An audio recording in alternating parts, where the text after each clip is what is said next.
Yes, my dear friends, today we are going to learn something new. Not usually, earlier we uploaded any video of this sort. And what is that new thing that we are going to learn today? We are going to learn today some confusable English words. In English, there are some words which are very confusable. Say two words are pronounced almost in the same way, but they mean absolutely different. And so those words very naturally confuse us. And also there are words which are not pronounced exactly in the same way, but they mean to a certain extent the same. But there is a difference. And if we do not know the difference, then we will not be able to apply the words properly. So to avoid the risk of misapplication, it is necessary for us to learn those words categorically. Let me cite an example to make the matter a little clearer to you. For example, there are two words. One is economic, another is economical. Both these words are derived from the word economy, but they mean absolutely different. Both of them are the adjective forms of economy, but you cannot apply one for the other. What's the meaning of economic? Everybody knows the meaning of the word economy. Economy means finance. So economic, the adjective form of the word economy, means financial. But the word economical is also an adjective form of the word economy, but it means sparing or not wasting money. Not wasting money. Let's make an example sentence. This year, the company has suffered huge economic losses. Economic losses. Do not say economical losses. Then you will be wrong. Economic losses, financial losses. And the second word, economical. Your tour budget is quite economical. Your tour budget does not admit of any waste of money. So it is economical. So this kind of words we are going to learn today. I think that this video will be very useful to the serious learners of this foreign language. Let's look at the whiteboard. Please watch the video full screen so that you can understand, you can make out each and every word here on the whiteboard. And if possible, sit with a notebook and a pen, so that when I write down these words here, I shall be spelling the words out very loudly so that you can note down the words and their meanings. First one, number one, the meaning. Let us look at the meaning first. Slightly indecent. Indecent, you know, impolite, not very decent, indecent. So slightly indecent. The meaning of the word. What is the word? The word is risque. Risque. Let me write down the word. I'm spelling the word out very loudly so that you can note down in your exercise book. R I S Q U E. The word is risque. You here, my handwriting is such that this U looks like a V. I'm sorry for that. It is U. The pronunciation, you should note properly. Risque, not risk, but risque.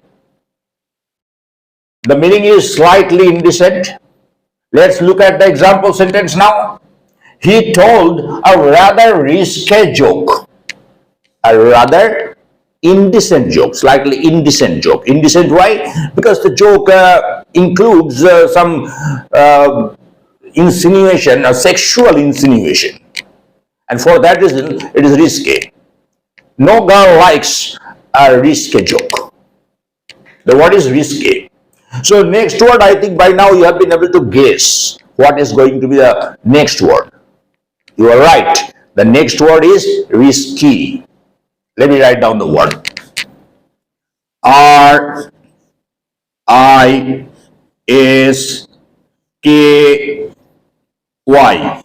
Risky. The word is risky. Here this word is pronounced risque and this word is pronounced risky. This word is very common to everybody. I think that all of you are well aware of the meaning of the word risky. But this word, word number one, may seem a little uncommon to you. But if you add this word to your vocabulary and start using this word, your English will be very, very standard. Well, what's the meaning of risky? Let us look at the meaning. Hazardous or possible to go wrong. Hazardous or possible to go wrong. Hazardous, dangerous, hazardous. So something risky. When you say that it is very risky, don't do this, don't attempt to do this. Why? This is very risky. This is how we use the word. Let us see the example sentence written here. Investing in stocks and shares is a risky business. Those of you who are involved in the speculation, or those of you who are the students of commerce, know very well that investing money in stocks and shares is always very risky. Why? You may have a profit, may have a loss even. So the word is risky, and the first one is risque. Let's move on to word number 3. Let's see the meaning first. A special ceremony, often a religious or socially significant one. A special ceremony. See, ceremony, you know, marriage ceremony we say, so this is ceremony. A special ceremony, what sort of a ceremony? Often a religious or socially significant one. Significant, important, socially important ceremony. This word, actually this word I'm going to write now so that you can also note down in your exercise book. The word is right. Right. R-I-T-E.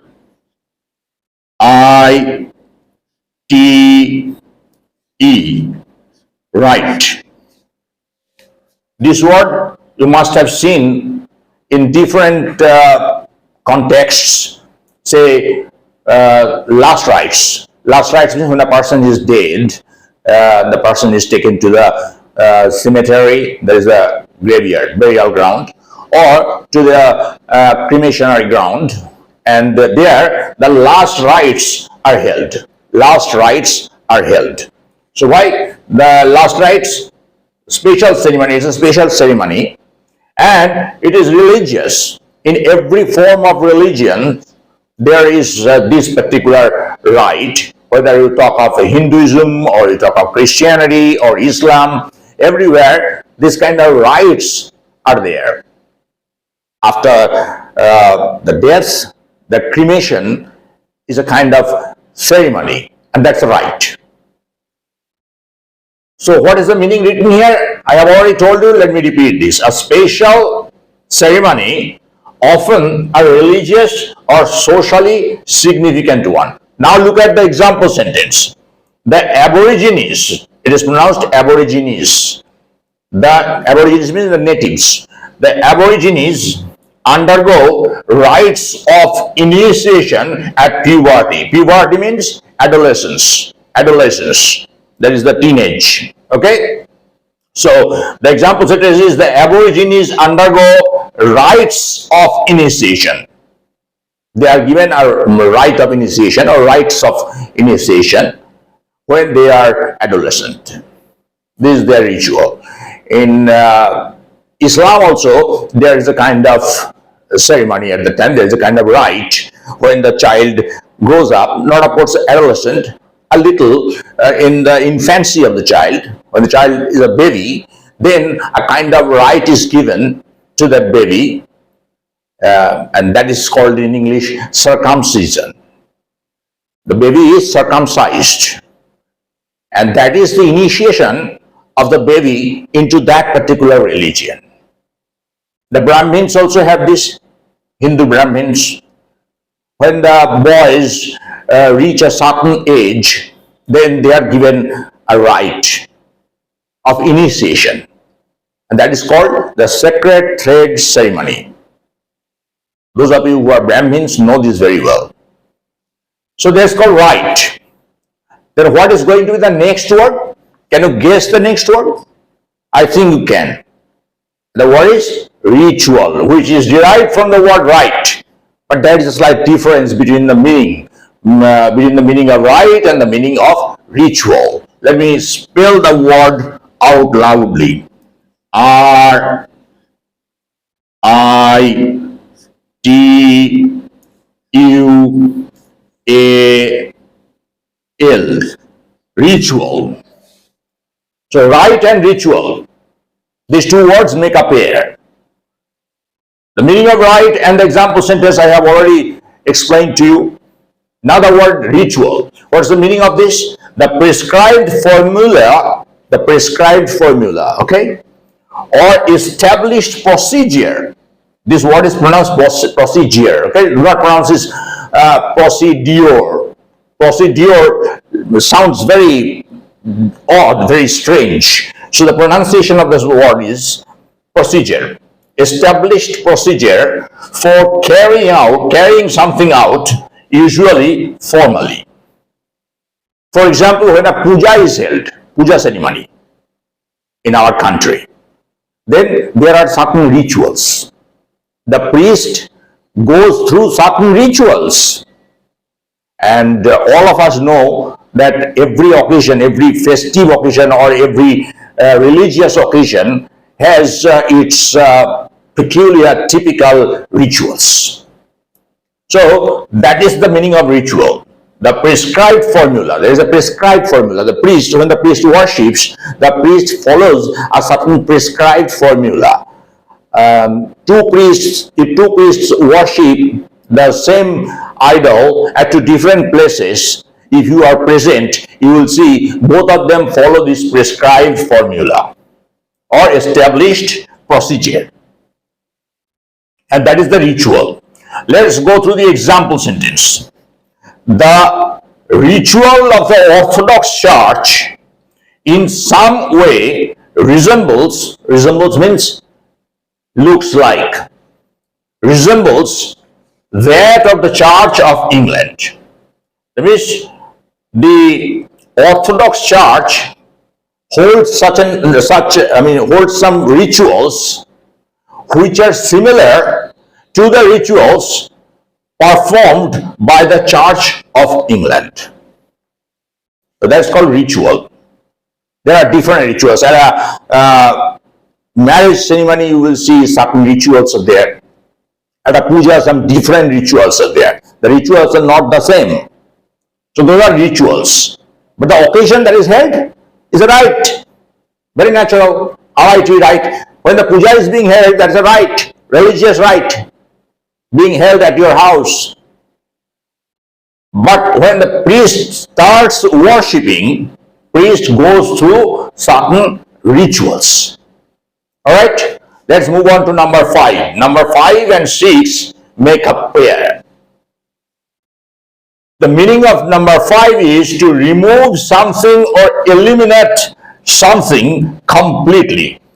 To remove something or eliminate something completely, leaving no trace behind. So what is that word? That's not a word exactly, that's a phrase. That is called a phrasal verb. And that is R-O-O-T, root out, O-U-T, root out. Root, you know, every plant or tree has roots underground. So when you just remove that plant, leaving no trace at all, what do? You root that plant out. That's called root out. to remove something or eliminate something completely. What is the example sentence? The government said it was determined to root out corruption. There is gross corruption in a certain country, and the government is determined to root out corruption so that no trace of the corruption is left behind. Okay? And that is necessary everywhere. If there is corruption in your office, if you are the boss, then you will try your best to root out corruption, to remove or eliminate corruption absolutely, completely. Well, so number 6, now let us go to number 6. The meaning of number 6 is to force something out of a place. Look at the meanings. They are to some extent similar. To remove something or eliminate something completely is root out, and to force someone out of a place. You are not something. See, it's only someone. To force someone out of a place is called, let me write down the word.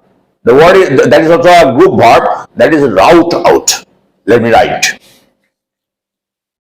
R O U T, rout out. O U T, rout out. Rout out means to force someone out of a place. Say you may make an example sentence this way. The landlord routed out the tenants for their inability to pay rents. The tenant has not been able to pay for a long time the rents, and now the landlord has decided to rout out the tenant. Here let us see the example sentence written. The children were routed out of bed to pack their luggage on the morning of the journey. This example sentence is a little harsh. That's why I cited that example sentence first. Sorry. The children were forced out of bed. It is very seldom found for us. The parents are not so high-handed. The parents will rout the children out of bed. They're also, to pack their luggage on the morning of the journey. Sometimes for studies, parents do this. Say a child sleeps late into the day, into the morning. Then the parents get angry on the eve of the examination of the child. The parents rout the child or rout the children out of bed so that they can study in the morning. So this way you may make an example sentence. Here is an example sentence just for the sake of explanation. So we have learned today 6 words. These 2 words make a pair, number 1 and number 2. Number 3 and 4 make a pair. Number 5 and 6 make a pair. So please add these words to your vocabulary. Know the meanings exactly, properly. If you know the meanings, you can start applying these words. Otherwise, there is the possibility of your misapplication, of your misapplying these words.